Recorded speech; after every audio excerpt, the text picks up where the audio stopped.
Patay matapos pagbabarilin sa batok ang 57 anyos na lalaki sa Vigan City. Tinutukan niya ni Ivy Hernando. Sa harap na ng gate ng kanilang bahay sa Barangay Pongol, Vigan City, Ilocos Sur, natumba at binawian ng buhay ang construction worker na si Crescencio Tacadena, 55 anyos.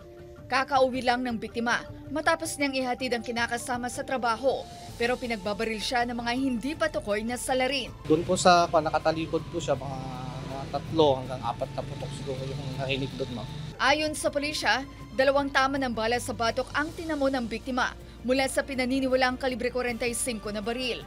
Wala pang pahayag ang pamilya ng biktima. Ayon sa PNP, mayroon na raw silang persons of interest na posibleng responsable sa krimen. As part of our investigation, hindi po namin pwede pang publish o kasi kailangan po namin mag-investigahan ng maigi. May hawak na raw ang PNP na CCTV footage pero hindi muna isa sa publiko para sa pagpapatuloy ng kanilang investigasyon. Kasama si Norman Raca, Ivy Hernando, One North Central Luzon.